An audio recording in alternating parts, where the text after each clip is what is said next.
Saya akan melisiknya eksklusif.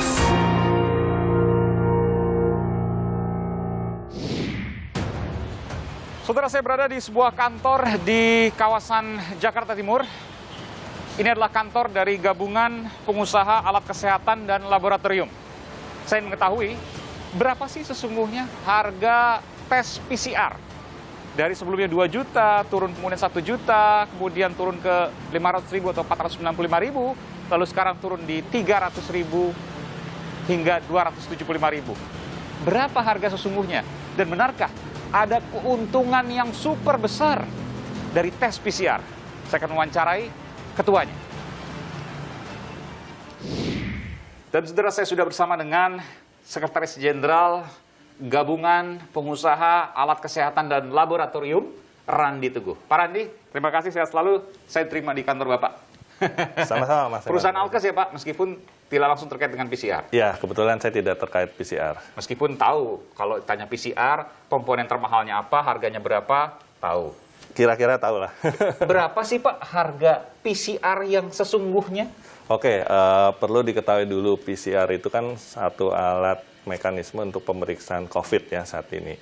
Komponennya itu ada mesinnya, ada reagennya. Jadi kalau kita analoginya punya printer, reagennya itu adalah tintanya. Oke. Nah, lalu kalau untuk pelayanan pemeriksaan itu berarti satu komponen termasuk hal-hal yang mendukung pemeriksaan PCR. Kita semua pasti pernah diperiksa lah, dicolok hidungnya itu kan. Itu alat coloknya ada biayanya. Petugasnya pakai hazmat, masker, sarung tangan itu ada biayanya. Tapi kan murah semua Pak, kalau alat coloknya seperti kapas, hazmat juga murah, terus kemudian masker, iya. Kira-kira gitu, tetapi kan harus dilihat secara konteks, secara keseluruhan. Baik. Jadi yang diatur pemerintah sekarang 275.300 itu adalah layanan akhir, jumlah biaya layanan akhir semua. Termasuk kumpulan itu termasuk biaya dokter, perawat, tenaga labnya, listrik, air. Yang paling mahal dari situ adalah? Kalau alat kesehatan dan alat lab itu sekitar 50-60% dari total komponen biaya. Jadi yang tadi sebutkan mesin dan reagennya, hazmat dan sebagainya itu 50-60%. Saya tunjukkan Pak, saya tunjukkan saudara, ada di media sosial, ya di marketplace saya tunjukkan. Ini alat PCR ada yang menjual Pak, sekitar 300-400 juta. Itu bisa non-stop ya, artinya terus kemudian dioperasikan. Kalau reagen, koreksi kalau saya salah, di PCR harganya puluhan ribu, betul? Betul, bahkan sampai ada yang 100.000 juga. Baik, jadi kalau seandainya kita bicara satu saja untuk PCR, harusnya nggak nyampe 100.000 pun bisa. Sebenarnya gini, mau dibuat 10.000 juga bisa. PCR? Bisa. Bisa? Karena bisnis modelnya ada yang namanya KSO, kerjasama operasional. Artinya saya kasih mesin, bayar kerjasamanya. Itu kan hanya tinggal hitung-hitungan bisnis, berapa banyak volumenya dan sebagainya. Dan itu hitungan bisnis itu 10.000 satu orang untuk PCR bisa harusnya? Bisa. Ya kalau katakanlah untung.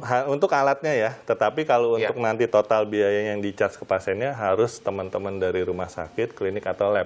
Karena mereka yang lebih ngerti. Kalau untung 100% aja Pak, 20.000, artinya kan luar biasa ini. Kalau apa? Kalau untung 100% dari modal 10.000, kan 20.000 berarti. Nah, kalau mau menghitung keuntungan itu kan harus dihitung juga yang namanya komponen payback period. Balik modal lah. Balik modal. Karena pada awal-awal waktu kita tahu COVID ini hanya akan berakhir 3-4 bulan. Ternyata panjang.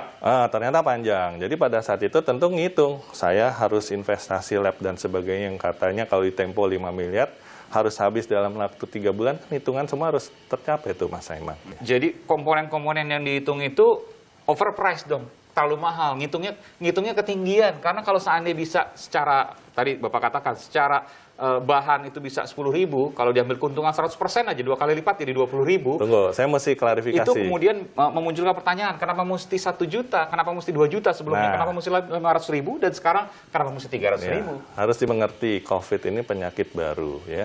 Pada saat awal-awal hanya ada satu mesin di Indonesia yang bisa, reagennya juga hanya 1-2 merek. Pada saat pemerintah menentukan harga 900.000 pada saat bulan Oktober-November 2020, saya cek reagen PCR itu hanya ada 5-10 merek. Saat ini yang sudah ada, banyak.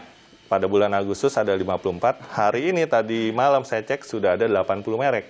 Pada saat Oktober itu saya cek harga reagen itu sekitar 400-500 ribu. Pada saat Agustus saya cek harga-harga reagen itu sekitar sudah 200 ribu. Saat ini memang kemarin malam saya cek sudah ada yang 100 ribuan dan sebagainya. Sudah betul, berarti mekanisme pasar sudah ada. Kalau kami lihat, jangan-jangan ini ditengarai dengan justru pembatasan harga. Karena pembatasan harga itu pada saat harga alat-alat sudah turun, mungkin teman-teman lab dan klinik jadi ngapain saya ikut turun, toh batas atasnya 900.000. Kalau kita lihat ada data dari Indonesia Corruption Watch, 10 triliun keuntungan bersih dari perputaran 23 triliun selama 1 tahun terakhir. Betul ada keuntungan hampir 1 triliun tiap bulan untuk Ya, PCR. itu mesti dicek Wajar sama, gini, itu kan ada 2 komponen. Ada pelaku yang menyalurkan alat PCR-nya, ada pelaku lab-nya yang memberikan layanannya. Ya, kalau kami dari pelaku alat lab-nya sudah jelas. Apalagi kalau anggota kami dan produknya masuk di e-katalog LKPP. Harga transparan, Mas Aiman bisa masuk di e-katalog LKPP untuk cari reagen alat PCR berapa. Itu biasanya berkisar antara 40-60% dari harga modal impor. Meskipun di marketplace harganya pasti jauh lebih murah. Ya, jangan-jangan di marketplace itu yang ilegal. Kalau sebelum ada seseorang yang punya bisnis infrastruktur atau di luar alat kesehatan, tiba-tiba dia mau bangun lab karena sedang menjamur sekarang, Ya. bisa nggak?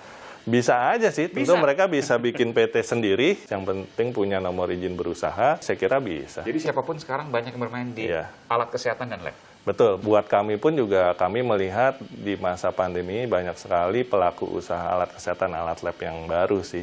Dari berapa ke berapa pertumbuhannya? Mungkin sebelumnya sekian ratus, sekarang sekian ribu mungkin? Ya, kalau lihat dari data Kementerian Kesehatan itu, izin-izin yang dikeluarkan yang tadinya hanya sekitar 3.000-an, sekarang sudah 4.000 sampai 5.000. Berarti kan mungkin sudah banyak. Sebelum pandemi berapa? 3.000? 3.000-an. Jadi naik 1.000? 1.000. Nggak pernah sebelumnya peningkatannya segini drastisnya. Nggak pernah sih. Dan saya bertanyakan Pak, kan Bapak tahu datanya. Sebagian yang mendaftar itu terafiliasi dengan pejabat? Kalau itu saya nggak pernah tahu ya, saya nggak pernah Apakah di punya Sekjen akses. Gagas Club untuk tahu siapa-siapa PT dan lain sebagainya? Oh nggak, kita nggak pernah ngelihat akta pendirian. Oke. Terima kasih Pak. Siap. Pak Randi Teguh, Sekretaris Jenderal Gabungan Pengusaha Alat Kesehatan dan Laboratorium Yes. Republik Indonesia. Terima kasih Pak Randi. Siap, Sehat selalu. sama-sama. Makasih, Mas Aiman. Saudara, jika ingin melihat apakah harga PCR Indonesia wajar atau tidak, tentu ada komponen-komponen yang harus dilihat. Dan juga bagaimana harga-harga PCR di negeri tetangga. Saya akan menelisiknya eksklusif